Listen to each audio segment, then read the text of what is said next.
என்னோட பொருளை மத்தவங்க தொடறது எனக்கு சுத்தமா பிடிக்காது. நான் என்ன வெளியாளா? நான் உன் பொண்டாட்டி. புருஷன் பொண்டாட்டிக்குள்ள எந்த ஒளிவு மறைவும் இருக்கக்கூடாது. அதனால நான் உன்னோட டைரியும் போனையும் தாராளமா பார்க்கலாம். எல்லாத்தையுமே பார்க்கலாம் தான், ஆனா என் மனசை பார்க்க முடியாது.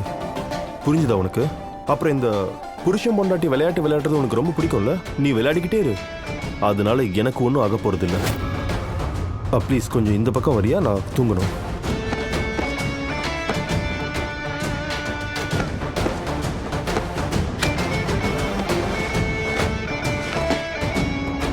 இவன் வெறும் பிரம்மச்சாரி இல்ல, கட்ட பிரம்மச்சாரி.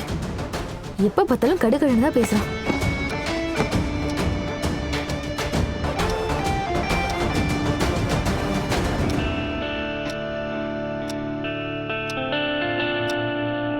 ஒருவேளை நாளைக்கு சாயங்காலத்துக்குள்ள சில ரெடி ஆகலைன்னா அப்புறம் ஐயா கிட்டயும் அனுரா கிட்டயும் நான் என்ன சொல்றது? ஒருவேளை 11,580 ரூபாவை நீ சம்பாதிச்சு கொண்டு வந்து கொடுக்கலனா அதுக்கப்புறம் மூட்டை முடிச்ச கட்டிக்கிட்டு நேரா உங்க அப்பா வீட்டுக்கு போயிடணும். நாளைக்குள்ள நான் பணத்துக்கு ஏற்பாடு பண்ணலனா அதுக்கப்புறம் நான் இந்த வீட்டை விட்டு போக வேண்டியதுதான்.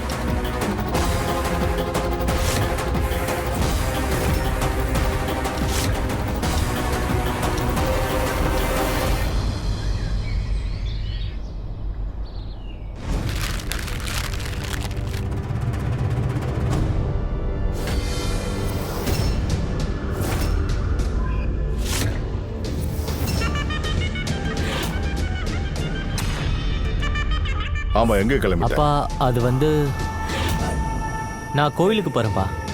நான் ஒன்று வேண்டுனேன், அது நிறைவேறிச்சாதான். நிறைவேறின வேண்டுதலுக்காக போறியா?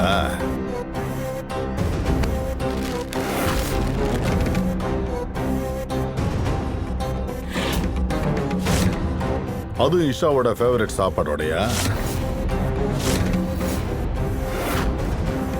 நீ கோயிலுக்கு போ, இல்ல வேற எங்க வேணாலும் போ. ஆனா ஒரு விஷயத்தை ஞாபகத்தில் வச்சுக்க. இந்த குலாப் சிங்குக்கு பிடிக்காத விஷயத்தை மட்டும் தயவு செஞ்சு நீ பண்ணிடக்கூடாது. என்ன? ஏன்னா நீ குலாப் சிங்கோட பையன். இந்த பருவம் கையில இருக்கிறது வெறும் டிஃபன் மட்டும் இல்ல, என்னுடைய கௌரவம், மானம், இது எல்லாமே இதுல அடங்கி இருக்கு. இந்தா அப்பா, என்னங்கப்பா நீங்க கேட்டீங்களே ஃபைல்ஸ். இனிமே இந்த அக்கௌண்ட்ஸ் கணக்கு வழக்கெல்லாம் ஆரோ பார்த்துப்பான்.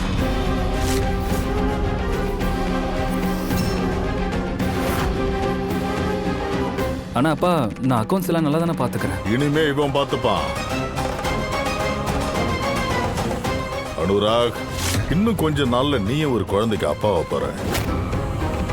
அதனால இந்த சமயத்துல நீ உன் மனைவியும் உன் குழந்தையும் நீ தான் பத்திரமா பாத்துக்கணும். என்ன புரியுதா?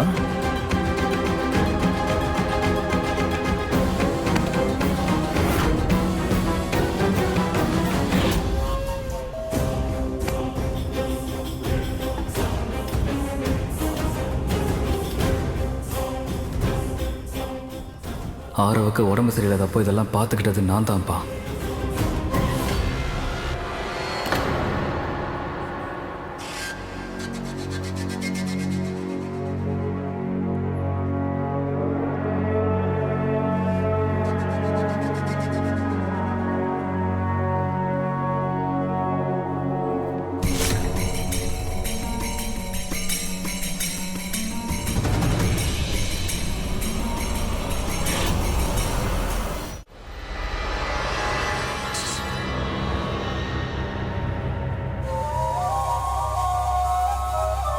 ஆமா, இந்த இஷா இப்படி அவசர அவசரமா குதிச்சுக்கிட்டு எங்க போறா?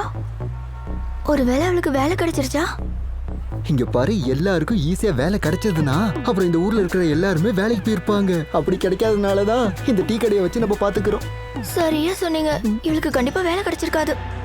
ஆனா ஏன் இவ யாருக்கும் தெரியாம மறைஞ்சு போறா? கண்டிப்பா ஏதோ பிரச்சனை இருக்கு. இங்க பாருங்க, நான் அவளை ஃபாலோ பண்ணிட்டு போறேன், நீங்க கடையை பாத்துக்கோங்க. ஓகே? இல்ல முடியாது, கடையை வேணா மூடிட்டு நம்ம 2 பேருமே போலாம். 2 பேரும் போடும்.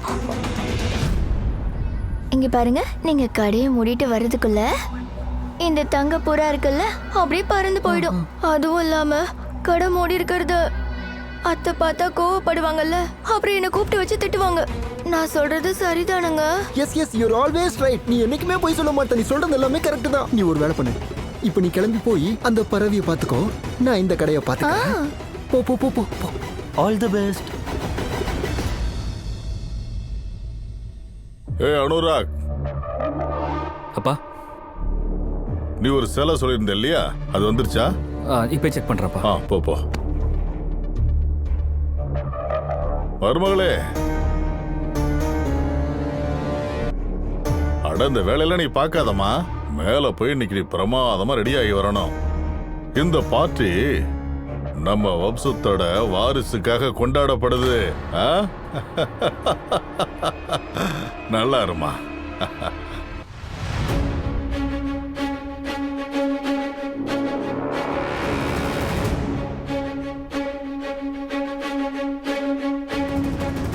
நான் உங்களுக்கு இந்த உதவி பண்ணி தரேன்னு சொல்லி வாக்கு கொடுத்துட்டேன்.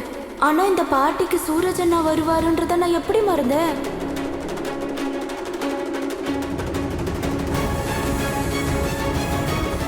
குலாம் மாளிகையில தான் நான் வேலை பார்க்குறேன்ற விஷயம் அண்ணனுக்கு தெரியவே கூடாது. என்ன பண்றது?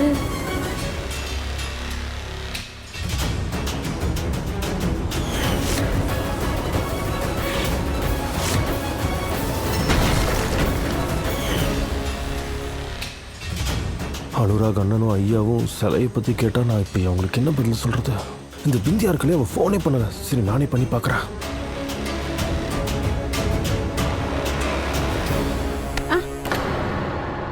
காவியா மேடம், பாட்டி என்ன கிச்சனுக்கு கூப்பிடுறாங்க. செய்ய நிறைய வேலை இருக்கு. வெளியில கொஞ்சம் இந்த பூவை வச்சு டெக்கரேட் பண்றீங்களா?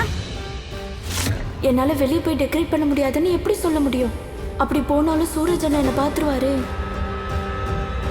அது இல்ல, என்னால. Please Kavya madam. தயவு செஞ்சு ஃபோன் எடு பிந்தியா. அடச்சே.